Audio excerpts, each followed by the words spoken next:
শীতের বিকেল, গরম ধোঁয়া ওঠা এক কাপ চা, সেই সাথে গরম গরম আর নরম নরম পুয়া পিঠা, যার বাইরের আবরণ থাকবে খাস্তা আর ভেতরটা হবে খুবই নরম, আর সাথে থাকবে খেজুর গুড় আর নারকেলের ঘ্রাণ। খুব অল্প উপকরণে কিভাবে বাসায় পারফেক্ট পোয়া পিঠা তৈরি করতে পারবেন সঠিক মেজারমেন্ট সহ রেসিপিটি শেয়ার করেছি। আশা করছি শুরু থেকে শেষ পর্যন্ত সাথেই থাকবেন।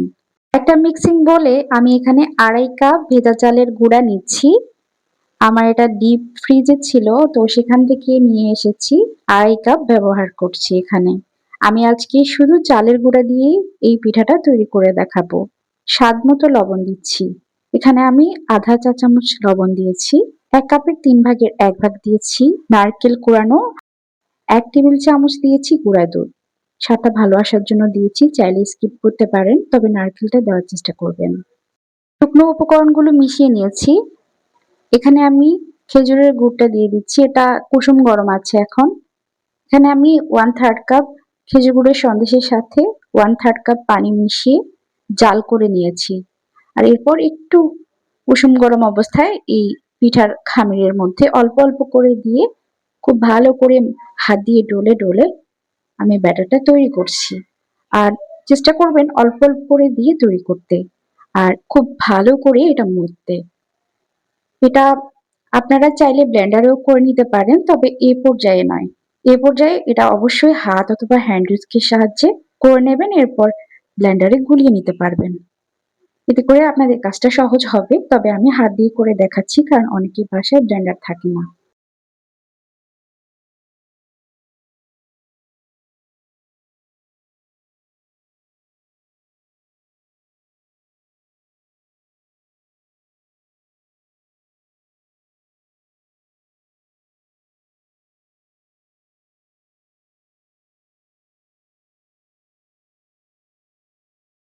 এখানে আমার 1/3 কাপ খেজুরের গুড় সবটাই লেগেছে। আমি সবটা দিয়ে দিয়েছি। স্বাদটা একদম পারফেক্ট এই রেশিওতে। 2.5 কাপের জন্য 1/3 কাপ পানির সাথে গুলানো 1/3 কাপ খেজুর গুড়। তো এটা আমি দিয়ে ঠিক এ পর্যায়ে নিয়ে আসতে হবে পিঠার ব্যাটারটা। এই যে দেখতে পাচ্ছেন, একটা স্টিকি ডো এর মতো হয়ে গেছে। ঠিক এরকম করে মাখাতে হবে।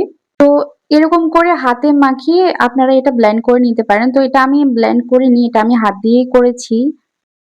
এতে করে একটু সময়টা বেশি লেগেছে আমার। যারা এভাবে মাখাতেও চাচ্ছেন না অথবা ব্লেন্ডারের ঝামেলাও করতে চাচ্ছেন না, তারা এটা রেস্ট দিতে পারেন 0.5 ঘন্টা বা 1 ঘন্টা। তো এটা আমি যথেষ্ট সময় মাখিয়ে নিয়েছি। আর এখন একটা হাঁসের ডিম দিচ্ছি। এই হাঁসের ডিমটা অপশনাল, তবে দিলে অনেক বেশি মজা হয়। আপনারা আমার কথা বিশ্বাস করে একবার হাঁসের ডিম অথবা মুরগির ডিম দিয়ে করলেও হবে। একটা ডিম দিয়ে দেখবেন। তবে ডিমটা দেওয়ার সময় অবশ্যই ব্যাটারের ঘনত্বটা বুঝে দিতে হবে, কারণ ডিম দেওয়ার পর ব্যাটারটা পাতলা হয়ে যেতে পারে। এটা একটু বুঝে দিতে হবে। তাই ডিমটা আলাদা পাত্রে ভেঙে অল্প অল্প করে দিয়ে ব্যাটারটা রেডি করতে হবে। এখানে আমার এক্সট্রা কোনো পানি লাগেনি, যেহেতু আমি ডিম ব্যবহার করেছি আর গুড়ের আমার হয়ে গেছে। আলাদা করে কোনো চিনিও দিতে হয়নি। আমি আপনাদের চামচের সাহায্যে ব্যাটারের ঘনত্বটা বুঝিয়ে দেওয়ার চেষ্টা করছি। এটা ঘন একটা ব্যাটার তৈরি হবে। উপর থেকে ফেললে এরকম দেখা যাবে। আর চামচ দিয়ে যদি এভাবে মাঝখান দিয়ে দাগ কাটেন, তাহলে দাগটা মেলাতে একটু সময় নেবে, তবে মিলিয়ে যাবে। এরকম হলে বুঝতে হবে পিঠার ব্যাটারটা পারফেক্ট। চুলায় একটা প্যানে পর্যাপ্ত পরিমাণে তেল আমি দিয়ে দিয়েছি। তেলটা মিডিয়াম হিটে খুব ভালো করে গরম করে নিতে হবে। এরপর পিঠার ব্যাটার দিতে হবে। প্রয়োজন অনুযায়ী একটা চামচ বা যেকোনো কিছুর সাহায্যে মেপে, তাহলে সবগুলো পিঠা একই সাইজের হবে। পিঠাটা দেওয়ার সময় চেষ্টা করবেন মাঝ বরাবর দিতে, এতে করে পিঠাটা ফুলতে সহজ হবে। আর উপর থেকে এরকম মানে ফুলে ওঠার পর উপর থেকে এরকম চামচ দিয়ে একটু তেল দিয়ে দেবেন। গরম তেল দিলে তাড়াতাড়ি ফুলে যায়।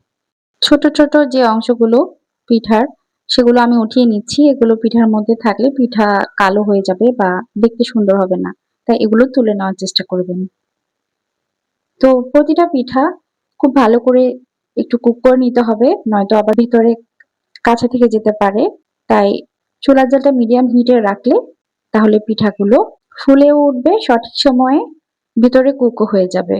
যদি মনে হয় যে তেলে ছাড়ার পর পিঠাগুলো বেশি কালো হয়ে যাচ্ছে সাথে সাথে, তাহলে বুঝতে হবে তেলের তাপমাত্রা অনেক বেশি হয়ে গেছে, চুলার জালটা একটু কমিয়ে দিতে হবে। তাহলে সঠিক পর্যায়ে চলে আসবে, তখন আবার পারফেক্ট পিঠা হবে।